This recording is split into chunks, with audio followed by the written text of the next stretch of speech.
Hello students, continuing D and F block elements. तो आज के इस लेक्चर में हम बात करने वाले हैं नेक्स्ट प्रॉपर्टी के बारे में, जिसका नाम है स्टैंडर्ड इलेक्ट्रोड पोटेंशियल। तो चलिए शुरू करते हैं। Standard electrode potential.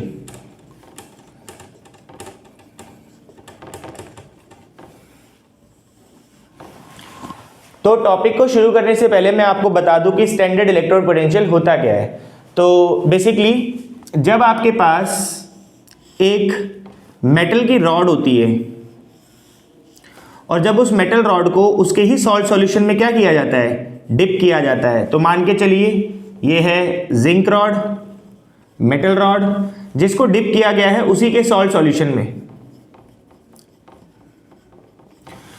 तो यहां पर क्या होता है, बेसिकली जो मेटल है उसकी ऑक्सीडेशन स्टेट क्या है, zinc pure metal, oxidation state है 0। और यहां पर हमारे पास है जिंक आयन जिसकी ऑक्सीडेशन स्टेट क्या है, +2। तो बेसिकली होता क्या है कि जो मेटल रॉड है और जो मेटल का सॉल्ट सॉल्यूशन है, तो मेटल और metal ion different oxidation state में अवेलेबल होते हैं, जिसकी वजह से यहां पर आप देख सकते हैं कि चार्ज सेपरेशन है। और जहां पर भी चार्ज सेपरेशन होती है वहां पे क्या सेटअप होता है, वहां पे सेटअप होता है पोटेंशियल। तो इसी पोटेंशियल को कहा जाता है इलेक्ट्रोड पोटेंशियल। और जब आप इसको स्टैंडर्ड कंडीशंस में करते हैं, स्टैंडर्ड कंडीशंस का मतलब होता है कि कंसंट्रेशन 1 मोलर है, प्रेशर 1 atm है। इन कंडीशंस पर जब आप पोटेंशियल नोट करते हैं तो उसको क्या कहा जाता है, स्टैंडर्ड इलेक्ट्रोड पोटेंशियल। तो क्या होता है standard electrode potential? It is the tendency of metal to get oxidized or reduced when dipped in its own salt solution।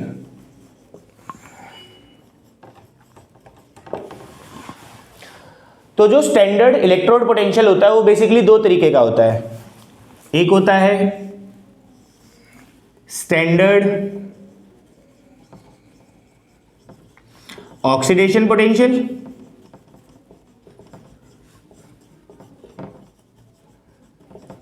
और एक होता है स्टैंडर्ड रिडक्शन पोटेंशियल।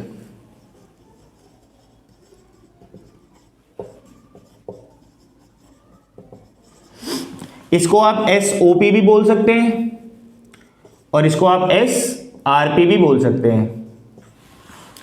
तो SOP का मतलब होता है कि जो एलिमेंट है वो अपने सॉल्ट सॉल्यूशन में क्या हो रहा है, ऑक्सीडाइज हो रहा है। तो जैसे कि यहां पर जिंक है, तो जिंक क्या करता है, जिंक फॉर्म करता है, जिंक मेटल फॉर्म करता है Zn2+ आयन और रिलीज करता है 2 इलेक्ट्रॉन। तो ये मेटल क्या हो रहा है, ऑक्सीडाइज हो रहा है। तो यहां पर जो पोटेंशियल सेटअप होगा उसको क्या कहा जाएगा, स्टैंडर्ड ऑक्सीडेशन पोटेंशियल। तो जब एक मेटल आयन फॉर्म करेगा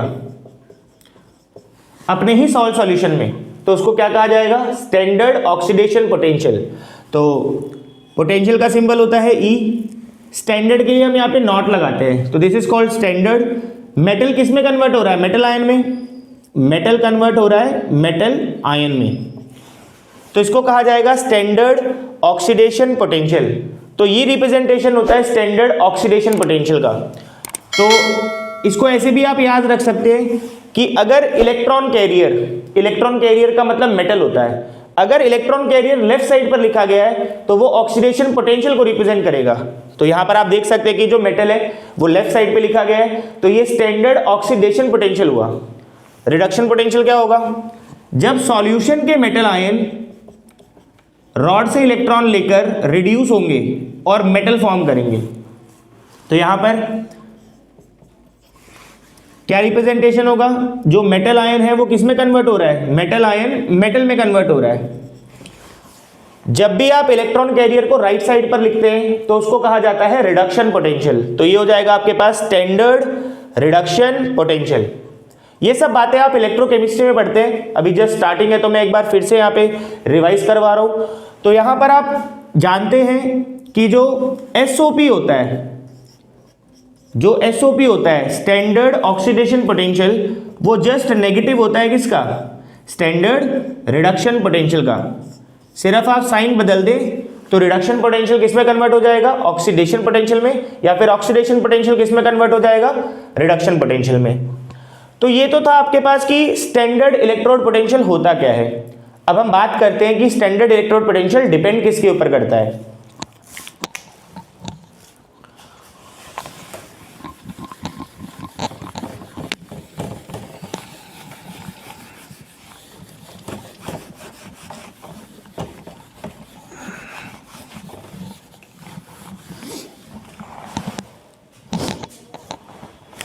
तो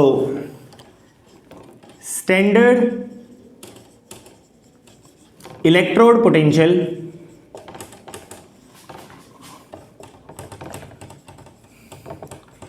help to determine the stability of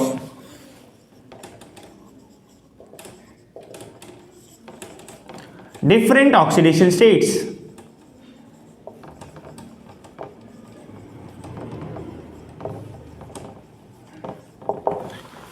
तो अगर हमें वेरियस एलिमेंट्स का स्टैंडर्ड इलेक्ट्रोड पोटेंशियल का डाटा प्रोवाइड किया जाता है तो हम उसके बेसिस पर बता सकते हैं कि कौन सा मेटल का ऑक्सीडेशन स्टेट ज्यादा स्टेबल है। तो लिखते हैं यहां पर stability of oxidation state depends upon 3 factors.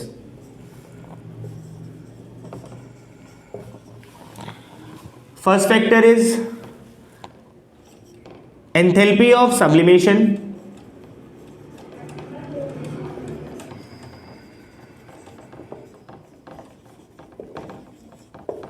Second, ionization enthalpy.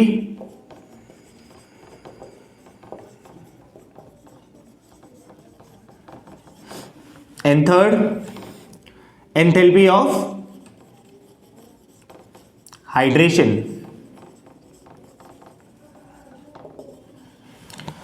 तो ये 3 फैक्टर्स हैं जो कलेक्टिवली डिफाइन करते हैं stability of particular oxidation state.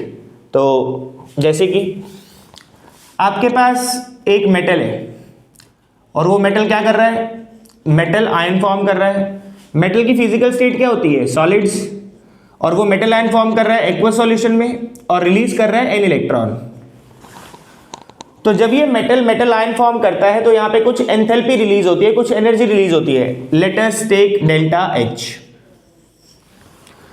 तो आपने थर्मोडायनेमिक्स में हेशेस लॉ पढ़ा है, enthalpy change in one step is equal to summation of enthalpies of number of steps.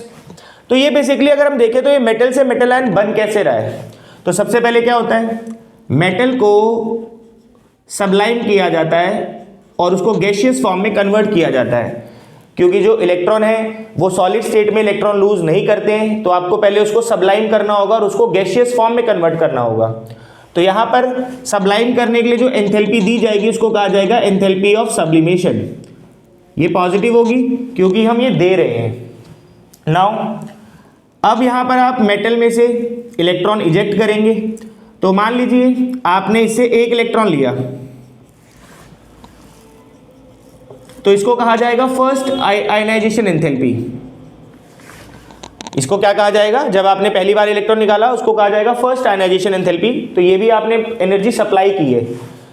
फिर इसमें से सेकेंड इलेक्ट्रॉन लिया जाएगा तो ये बनाएगा M2+।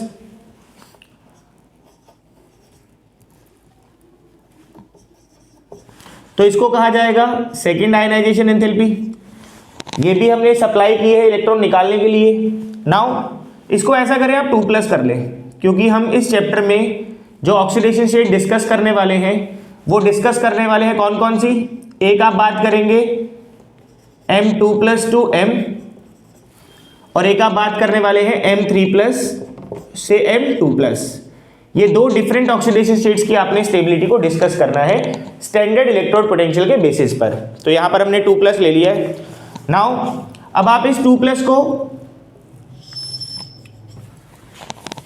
पानी के अंदर डाल देंगे तो क्या होगा, जब एक आयन को वाटर के अंदर डाला जाता है तो वाटर मॉलिक्यूल उसके अराउंड एक लेयर फॉर्म करते हैं।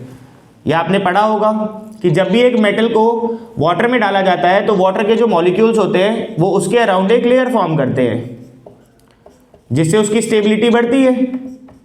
तो ये आयन हाइड्रेट हो जाता है। हाइड्रेट होने से उस आयन की स्टेबिलिटी बढ़ती है, तो वो एनर्जी रिलीज करता है, क्योंकि अगर कोई चीज स्टेबल हो रही है तो वो एनर्जी को क्या करेगा, रिलीज करेगा। और इस टाइम पर जो एनर्जी रिलीज होती है उसको क्या कहा जाता है, एंथैल्पी ऑफ हाइड्रेशन, जब एक मेटल के अराउंड वाटर मॉलिक्यूल्स की शीट बनती है। नाउ ये वाला जो प्रोसेस है वो कैसा है, एक्सोथर्मिक, मतलब ये एनर्जी रिलीज हो रही होगी। अगर हम बात करें तो ये वाला प्रोसेस कैसा रहा होगा, एक्सोथर्मिक।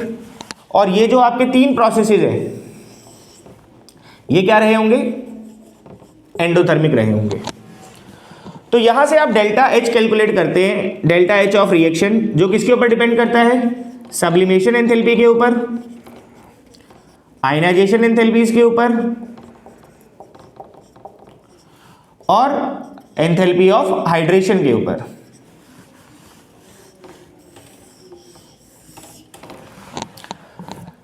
ठीक है, तो डेल्टा H बेसिकली जो हाइड्रेशन है ये बहुत ज़्यादा नेगेटिव होता है मेटल्स आयन के लिए।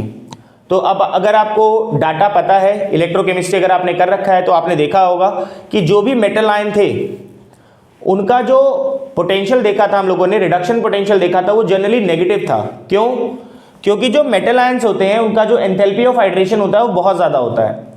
इसकी वजह से ये जो 3 फैक्टर्स हैं ये बहुत स्मॉल पॉजिटिव हैं और ये जो हाइड्रेशन है बहुत ज़्यादा नेगेटिव होती है। तो ओवरऑल आंसर जो हमारा आता है वो किस में आता है, नेगेटिव में आता है। तो मेटल्स का जो इलेक्ट्रोड पोटेंशियल होता है वो जनरली नेगेटिव होता है। क्यों होता है नेगेटिव, क्योंकि जो मेटल आयंस होते हैं उनका जो एंथैल्पी ऑफ हाइड्रेशन होता है वो बहुत ज़्यादा नेगेटिव होता है। ठीक है, तो पहले आप इतनी बात को नोट करें, फिर आगे हम शुरू करते हैं इसको।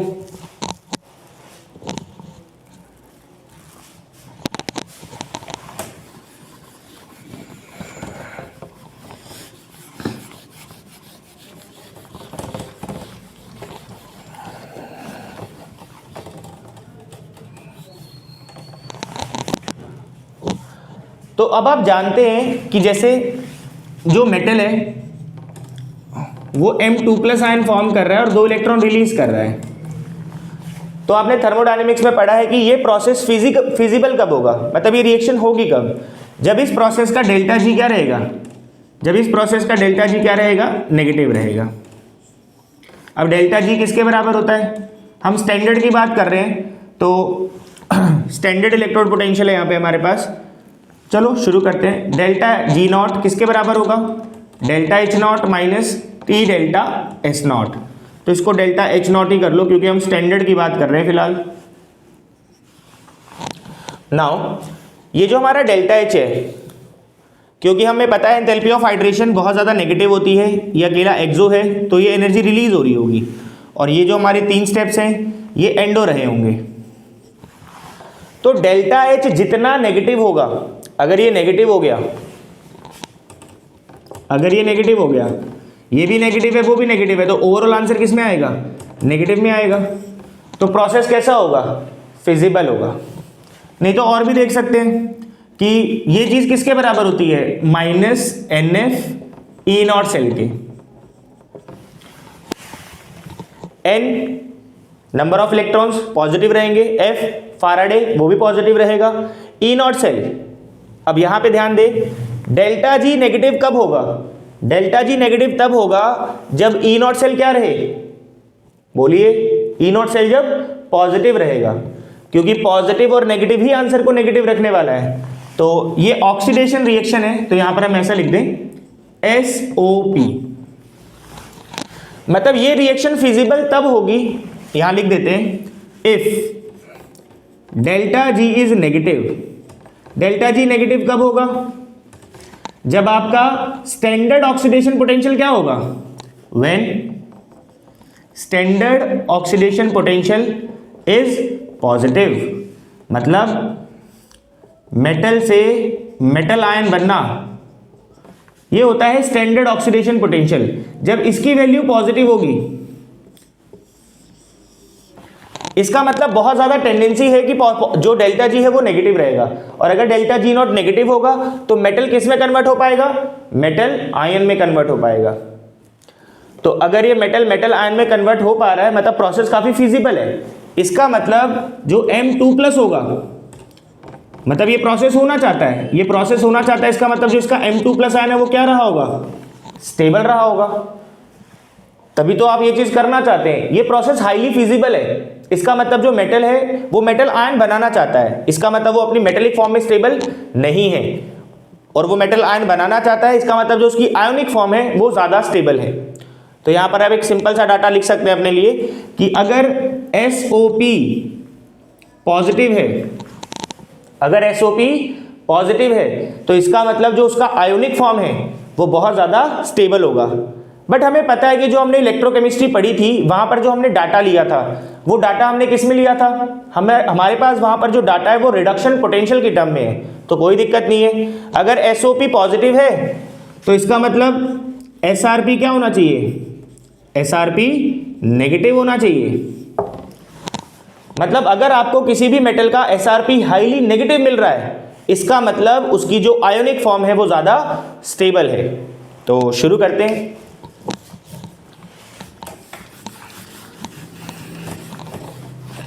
तो यहां पर अपने लिए आप एक बात लिख लें,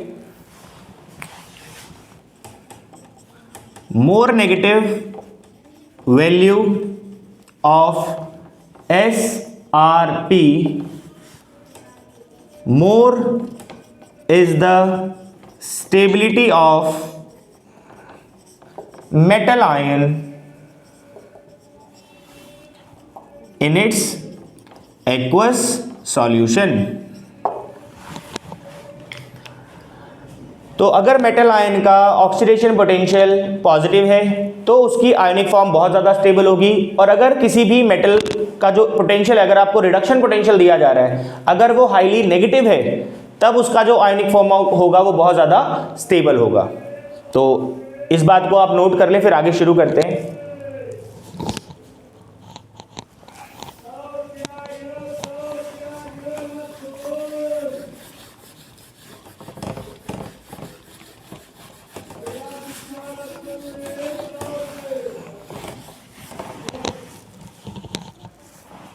जैसे मान के चलिए मैं आपको डाटा प्रोवाइड करता हूं, ये आपको दिया गया है standard reduction potential of zinc. तो हमने क्या पढ़ा था अभी, अगर स्टैंडर्ड रिडक्शन पोटेंशियल बहुत ज्यादा नेगेटिव दिया गया है, इसका मतलब ये है कि जो उसकी आयोनिक फॉर्म है वो बहुत ज्यादा स्टेबल होगी। तो ये हाईली नेगेटिव वैल्यू आपको प्रोवाइड की जा रही है, इसका मतलब इसका जो Zn2+ आयन है वो बहुत ज्यादा स्टेबल है।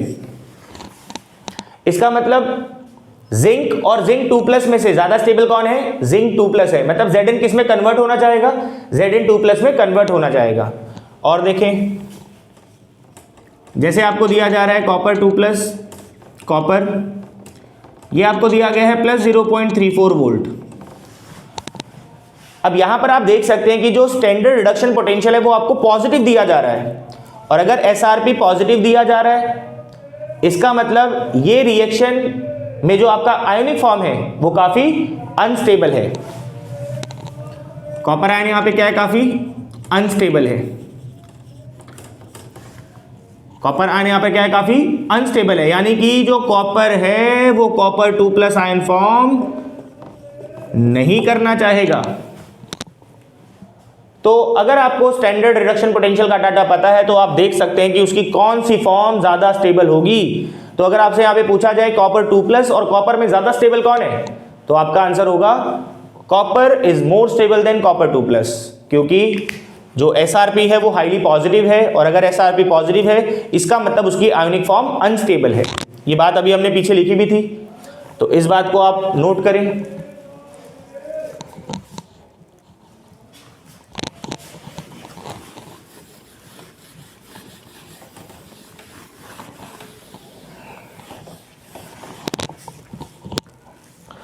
तो नेक्स्ट अगर हम यहाँ पे बात करें तो हम यहाँ पे कुछ पॉइंट्स मेंशन करते हैं। सबसे पहले there is no regular trend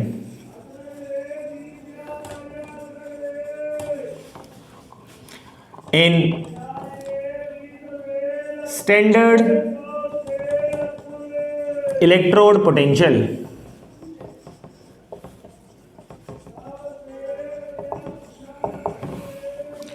क्योंकि जो स्टैंडर्ड इलेक्ट्रोड पोटेंशियल होता है वो 3 फैक्टर्स के ऊपर डिपेंड करता है।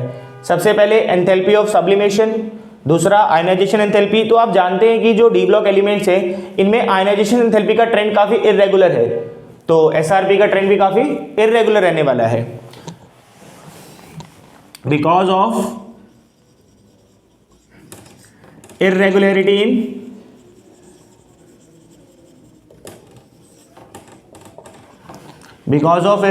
in ionization enthalpies।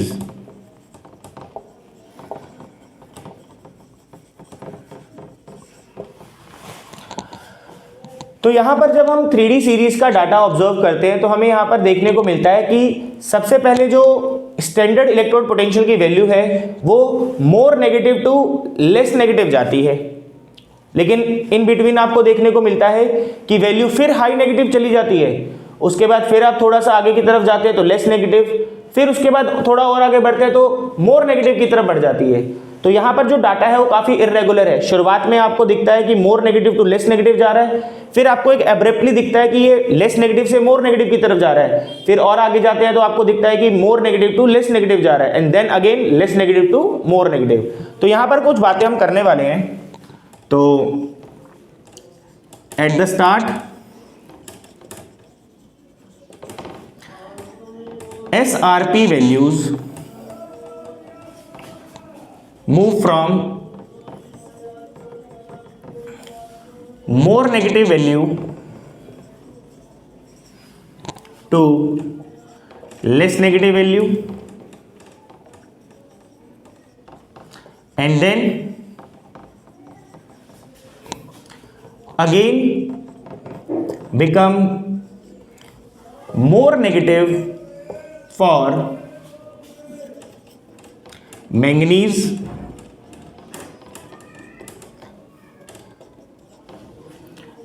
and then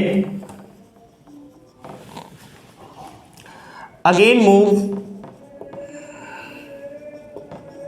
to less negative and again become more negative for nickel and zinc।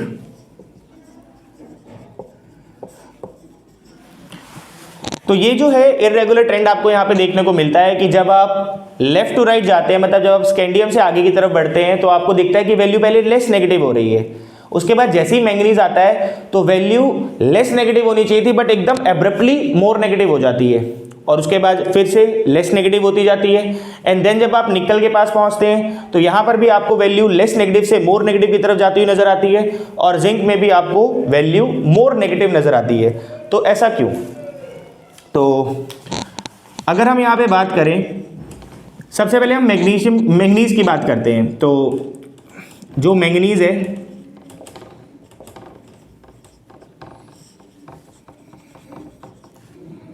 Manganese, क्या मैंगनीज 2 इलेक्ट्रॉन गेन कर मैंगनीज बनाना चाहता है? तो आप देखें मैंगनीज की कॉन्फ़िगरेशन क्या होती है। मैंगनीज की कॉन्फ़िगरेशन होती है 3d5। 3d5 कॉन्फ़िगरेशन की बात करें अगर हम, तो ये एग्जैक्टली हाफ फिल्ड है, और एग्जैक्टली हाफ फिल्ड कॉन्फ़िगरेशंस क्या होती हैं? Exactly half filled configurations are highly stable. अगर Mn2+ ऑलरेडी स्टेबल है तो क्या ये रिड्यूस होकर Mn बनाना चाहेगा? नहीं बनाना चाहेगा। Mn2+ की कॉन्फ़िगरेशन एग्जैक्टली हाफ फिल्ड है, और एग्जैक्टली हाफ फिल्ड है तो वो ऑलरेडी स्टेबल है, और आप जानते हैं कि जो चीजें स्टेबल होती हैं उनका SRP हाईली नेगेटिव होता है, ये बात अभी हम पहले लिख चुके हैं। अगर किसी भी एलिमेंट का standard reduction potential highly negative है तो उसकी आयोनिक फॉर्म बहुत ज़्यादा स्टेबल होने वाली है। तो क्योंकि इसका आयोनिक फॉर्म ऑलरेडी स्टेबल है तो इसका एसआरपी क्या रहने वाला है, हाईली नेगेटिव रहने वाला है। सेम अगर आप यहाँ पे जिंक की बात करें तो जिंक Zn2+, 2 इलेक्ट्रॉन गेन कर Zn।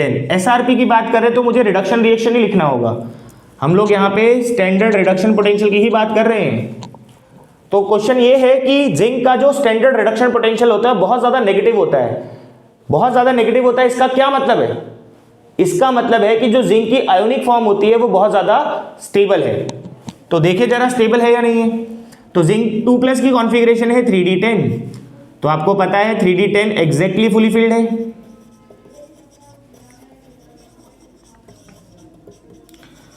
अगर ये एग्जैक्टली फुली फिल्ड है तो इसका मतलब इसकी आयोनिक फॉर्म बहुत ज़्यादा स्टेबल है, और जिनकी आयोनिक फॉर्म स्टेबल होती है उनका एसआरपी हाईली नेगेटिव होता है। तो होपफुली आपको समझ में आ रहा हो क्यों यहाँ पर trend less negative to more negative चला जाता है, क्योंकि बीच में कुछ ऐसे एलिमेंट्स आते हैं जिनकी कॉन्फ़िगरेशन बहुत ज़्यादा स्टेबल है और जिनका आयोनिक फॉर्म बहुत ज़्यादा स्टेबल होता है, उनका एसआरपी हाईली नेगेटिव होगा। इस वजह से value less negative to more negative shift कर जाती है। तो ठीक है, Mn2+ का बात आपको समझ में आया, जिंक 2+ की बात आपको समझ में आई। अब बात करते हैं निकल 2+। निकल 2+ में आप देखेंगे तो निकल 2+ की कॉन्फ़िगरेशन ना ही फुली फिल्ड है ना ही हाफ फिल्ड है, फिर ये less negative to more negative कैसे चला गया? तो इसका रीजन लिखते हैं, पहले आप इतनी बात को नोट कर लें।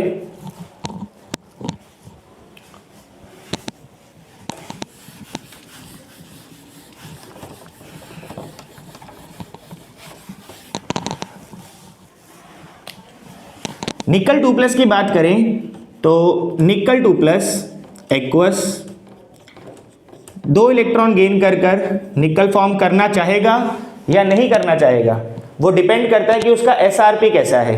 आपको पता है कि उसका एसआरपी हाईली नेगेटिव होता है, और अगर जिस एलिमेंट का एसआरपी हाईली नेगेटिव है इसका मतलब उसकी आयोनिक फॉर्म बहुत ज़्यादा स्टेबल होती है। तो निकल 2+ अगर हम बात करें तो it acquire extra stability because of its hydration to larger extent.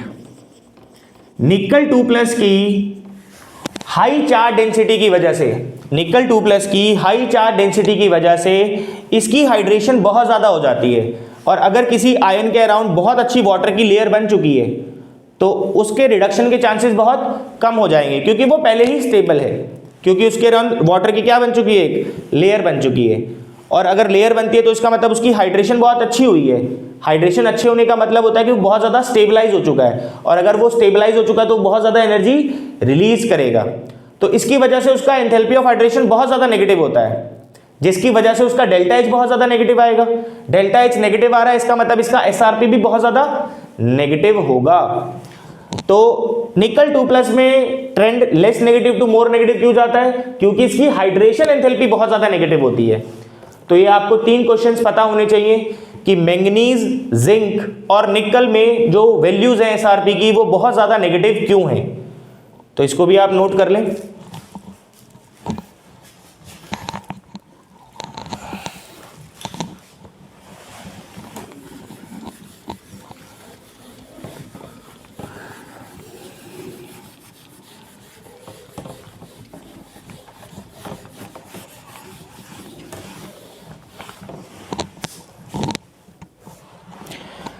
तो यहीं पर अगर आप देखें वो नेक्स्ट पॉइंट है हमारे पास कि जो हमारे पास स्टैंडर्ड रिडक्शन पोटेंशियल होता है कॉपर का, इसका डाटा होता है +0.34। इसका मतलब ये है कि ये जो कॉपर 2+ आयन है इसका एसआरपी हाईली पॉजिटिव है। अब कितनी बार ये बात हम बोल चुके हैं, अगर किसी का एसआरपी हाईली नेगेटिव है इसका मतलब उसकी आयोनिक फॉर्म बहुत ज्यादा स्टेबल है। यहां पर तो एसआरपी हाईली पॉजिटिव दिख रहा है, तो इसका मतलब इसकी आयोनिक फॉर्म स्टेबल नहीं है। तो ये बात ध्यान रखनी है हमें कि जो कॉपर 2+ है वो 2 इलेक्ट्रॉन गेन कर कर कॉपर बनाना चाहेगा या नहीं बनाना चाहेगा। क्या ये अपने आप को रिड्यूस करना चाहेगा या नहीं करना चाहेगा? तो ये अपने आप को रिड्यूस नहीं करना चाहेगा क्योंकि इसका SRP हाईली पॉजिटिव है। इसका मतलब इसकी आयनिक फॉर्म क्या है? अनस्टेबल है, और इसका ये वाला फॉर्म स्टेबल है। दैट्स वाई इसका मतलब ये है कि higher is the SRP,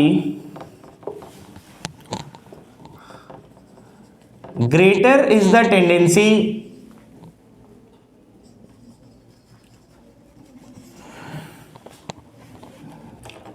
to get reduce, और जो रिड्यूस होते हैं आर स्ट्रॉन्गर ऑक्सीडाइजिंग एजेंट। तो ये हमारे पास कॉपर है। कॉपर को जब HCl में डाला जाता है तो क्या ये रिएक्शन होता है? नहीं होता, क्योंकि कॉपर स्टेबल है। कॉपर 2+ नहीं बनाना चाहता। तो क्या ये कॉपर इलेक्ट्रॉन देना चाहेगा? It does not lose electron to form copper 2+ ion. वो नहीं बनाना चाहता, क्योंकि कॉपर 2+ का अगर आप डाटा देख पा रहे हैं तो कॉपर 2+ का डाटा 0.34 है। बहुत ज्यादा पॉजिटिव SRP है इसका, और जिनका SRP पॉजिटिव होता है इसका मतलब उसकी आयनिक फॉर्म अनस्टेबल है। तो ये बात आपको बहुत अच्छे से समझनी है, इसको भी आप नोट कर लें। तो अगर ये इलेक्ट्रॉन लूज नहीं करना चाहता, इसका मतलब क्या है? इसका मतलब ये अपनी ऑक्सीडेशन इजीली नहीं होने देगा। ठीक है, अच्छे से इस बात को नोट करें।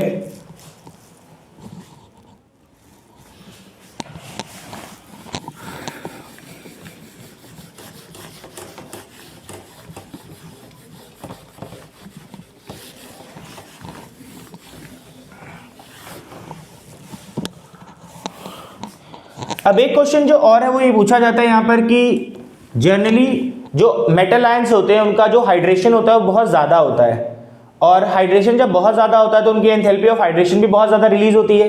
तो ओवरऑल जो इनका डेल्टा एच होता है वो नेगेटिव होता है। तो कॉपर का जो डेल्टा एच है वो पॉजिटिव क्यों आ रहा है? +0.34 पोटेंशियल पॉजिटिव आ रहा है। इसका मतलब इसका डेल्टा एच पॉजिटिव रहा होगा। तो बिकॉज लिख देते हैं यहाँ पे SRP of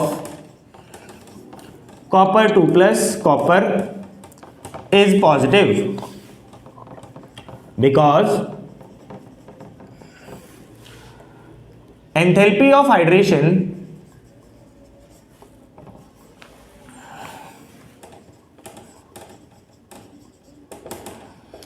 is less negative than the sum of enthalpy of sublimation and ionization enthalpies। Delta H किसके ऊपर डिपेंड करता है? डेल्टा एच डिपेंड करता है enthalpy of sublimation, first ionisation enthalpy, second ionisation enthalpy and hydration enthalpy. अब जब hydration enthalpy बहुत ज्यादा नेगेटिव होती है, इकलौता प्रोसेस यही है जो एक्सोथर्मिक है। बाकी ये 3 प्रोसेसेस कैसे थे? एंडोथर्मिक। हर बार ये होता था कि एंथैल्पी ऑफ हाइड्रेशन बहुत ज्यादा नेगेटिव होती थी। ये वैल्यूज तो पॉजिटिव है और ये वैल्यू बहुत ज्यादा नेगेटिव होती थी, इसलिए ओवरऑल आंसर हमारा कैसा होता था? नेगेटिव होता था। इसलिए पोटेंशियल मेटल आयन के कैसे होते हैं? नेगेटिव होते हैं। लेकिन कॉपर का पोटेंशियल पॉजिटिव क्यों आ रहा है? क्योंकि यहां पर जो सब्लिमेशन और आयनाइजेशन एंथैल्पी का सम है वो बहुत ज्यादा होता है हाइड्रेशन एंथैल्पी से। इस वजह से जो डेल्टा एच की वैल्यू है वो कैसी आती है? पॉजिटिव आती है। तो it does not counterbalance the sublimation enthalpy and ionization enthalpy. That's why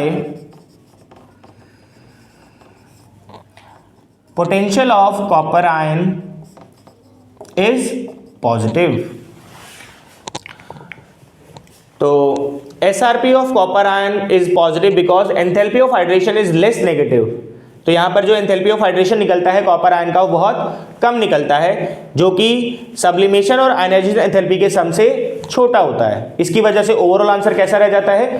positive रह जाता है। तो इसका एक अगर हम वन वर्ड आंसर करना चाहें तो इसका आंसर है due to less negative enthalpy of hydration.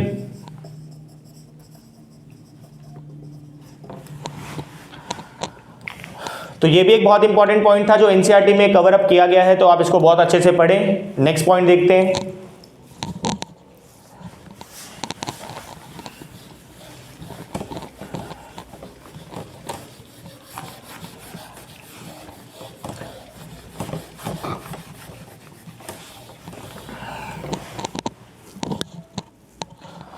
यहीं पर आप देख सकते हैं कि कॉपर +1 ऑक्सीडेशन स्टेट में भी पाया जाता है और कॉपर +2 ऑक्सीडेशन स्टेट में भी पाया जाता है, लेकिन उन दोनों ऑक्सीडेशन स्टेट में से ज्यादा स्टेबल कौन सा है? तो क्वेश्चन की फॉर्म में लिखते हैं इसको, out of copper plus and copper 2+ aqueous which one is more stable?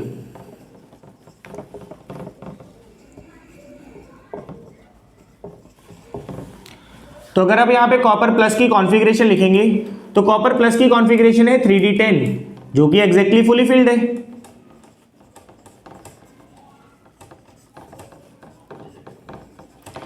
और अगर आप कॉपर 2+ की कॉन्फ़िगरेशन देखेंगे तो वो है 3d9 जो कि ना ही फुली फिल्ड है ना ही एग्जैक्टली हाफ फिल्ड है। तो बताइए कॉपर प्लस और कॉपर 2+ में ज्यादा स्टेबल कौन है? तो होपफुली आप आंसर कॉपर प्लस कर रहे होंगे, बट वो आंसर रॉन्ग है। कॉपर 2+ और कॉपर प्लस में copper 2+ is more stable. Copper 2+ ion is more stable than copper plus ion because copper 2+ ion has more charge density. अब इसकी चार्ज डेंसिटी ज्यादा है, जिनकी चार्ज डेंसिटी ज्यादा होती है उनकी हाइड्रेशन बहुत ज्यादा होती है, क्योंकि जिनकी चार्ज डेंसिटी ज्यादा है, जिनके ऊपर पॉजिटिव चार्ज ज्यादा है, उनका साइज बड़ा छोटा होता है। और अगर उनका साइज बड़ा छोटा है तो उसके अराउंड वाटर की शीट बहुत अच्छी बनती है, और वाटर की शीट बहुत अच्छी बनती है तो उसका हाइड्रेशन बहुत अच्छा होगा। हाइड्रेशन होगा तो हाइड्रेशन एंथैल्पी रिलीज होगी, एनर्जी जितनी ज्यादा रिलीज होगी स्टेबिलिटी उतनी ज्यादा होती है। Has more charge density leads to hydration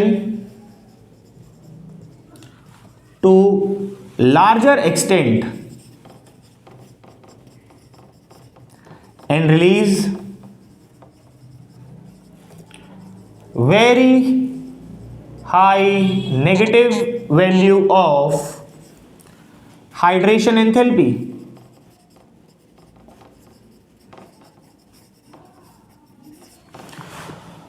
तो कॉपर 2+ का एंथैल्पी ऑफ हाइड्रेशन बहुत ज्यादा हाईली नेगेटिव होता है as compare to copper +1। That's why copper 2+ aqueous is more stable than copper +1 aqueous. So hopefully ये बात आपको समझ में आई हो। तो इस बात को भी आप बहुत अच्छे से नोट कर लें, नोट करें इसको।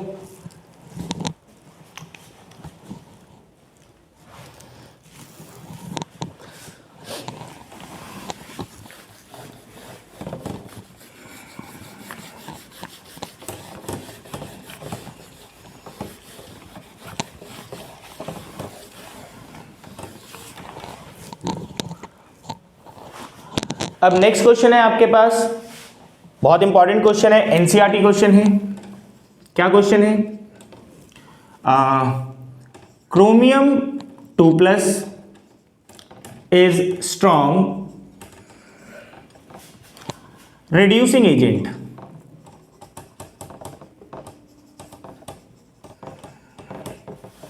and Mn3+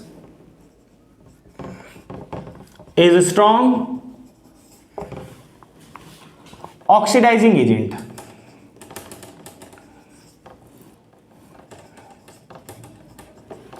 Both have D4 configuration. बहुत ही अच्छा क्वेश्चन है ये।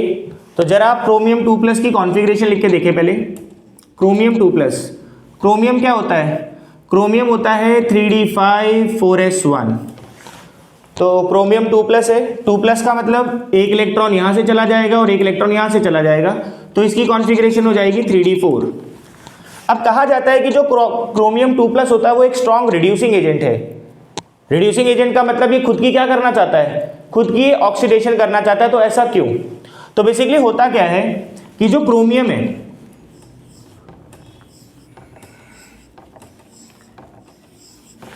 तो ये है इसका 3d सबशेल जिसमें 4 इलेक्ट्रॉन्स हैं। बट जब ये आयन पानी के अंदर होता है तो पानी की वजह से इसकी स्प्लिटिंग हो जाती है। स्प्लिटिंग होने की वजह ये आप पढ़ेंगे कोऑर्डिनेशन कंपाउंड में। तो ये बेसिकली स्प्लिट होकर कन्वर्ट हो जाता है 2 सेट ऑफ ऑर्बिटल में, जिसको आप बोलते हैं T2g और Eg। तो यहां पर अगर आप 4 इलेक्ट्रॉन्स डालेंगे तो कैसे होंगे? 1 2 3 4। अब आपको दिख रहा है कि यहां पर ये एक इलेक्ट्रॉन एक्स्ट्रा है। अगर इस इलेक्ट्रॉन को ये लूज कर दे तो इसकी जो कॉन्फ़िगरेशन है वो एग्जैक्टली हाफ फिल्ड हो जाएगी। तो क्रोमियम 2+, ये बात आपको याद ही रखनी होती है कि जो क्रोमियम 2+ है उसका जो D4 कॉन्फ़िगरेशन है वो इस फॉर्म में पाया जाता है। तो यहां पर जो ये एक इलेक्ट्रॉन है वो लूज किया जाएगा, जिसकी वजह से T2g क्या हो जाएगा? एक्स्ट्रा स्टेबल हो जाएगा because of it's half filled configuration. तो chromium 2+ will lose 1 electron to get configuration T2g power 3 Eg power 0, which is exactly half filled and stable। तो हर कोई आयन स्टेबल ही तो होना चाहता है। तो स्टेबल कॉन्फ़िगरेशन अटेन करने के लिए जल्दी से इस इलेक्ट्रॉन को क्या कर देगा? रिलीज कर देगा। और अगर ये बहुत जल्दी से इलेक्ट्रॉन को रिलीज कर देगा तो क्रोमियम 2+ इस इलेक्ट्रॉन को रिलीज कर क्या बना देगा? क्रोमियम 3+ बना देगा। तो इसका मतलब ये हुआ कि जो क्रोमियम 2+ है is a strong reducing agent. बहुत इंपॉर्टेंट क्वेश्चन है ये एग्जाम के लिए कि जो क्रोमियम 2+ का D4 है वो किस फॉर्म में पाया जाता है? वो स्प्लिटेड फॉर्म में पाया जाता है, क्योंकि वाटर की वजह से इसका जो 3d ऑर्बिटल है वो स्प्लिट हो जाता है। ये आप पढ़ेंगे कोऑर्डिनेशन कंपाउंड में। तो यहां पर ये इसकी D4 कॉन्फ़िगरेशन थी, तो ये अपने इस इलेक्ट्रॉन को लूज करना चाहेगा, जिसकी वजह से इसकी जो कॉन्फ़िगरेशन है वो क्या हो जाए? एग्जैक्टली हाफ फिल्ड हो जाए। वहीं पर हम बात करते हैं Mn3+ के बारे में। तो इसको रब कर देते हैं।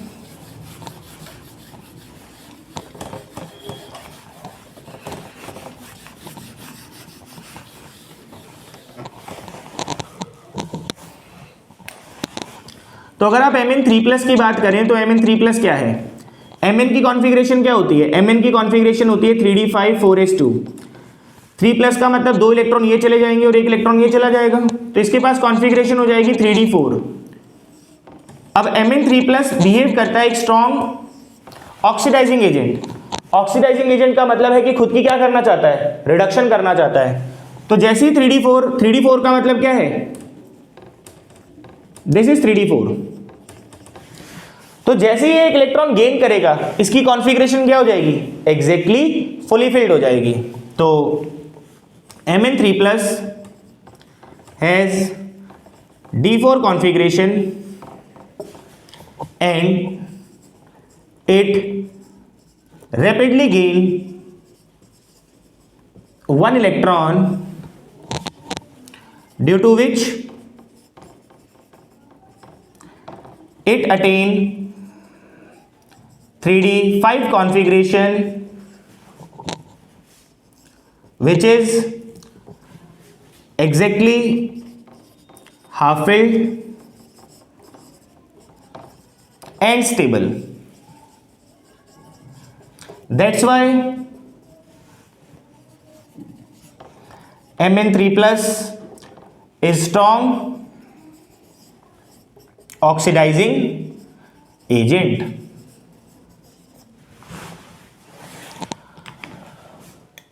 तो यहां पर हमने कुछ क्वेश्चंस को लेकर बात की है कि क्यों Cr2 प्लस एक स्ट्रॉन्ग रिड्यूसिंग एजेंट है और क्यों Mn3 प्लस एक स्ट्रॉन्ग ऑक्सीडाइजिंग एजेंट है। तो ये सारे क्वेश्चंस बहुत ज़्यादा इंपॉर्टेंट है। अभी हमारा जो इलेक्ट्रोड पोटेंशियल है वो खत्म नहीं हुआ है, इलेक्ट्रोड पोटेंशियल लेकर हम बात करेंगे नेक्स्ट लेक्चर में। That's it for now, thank you.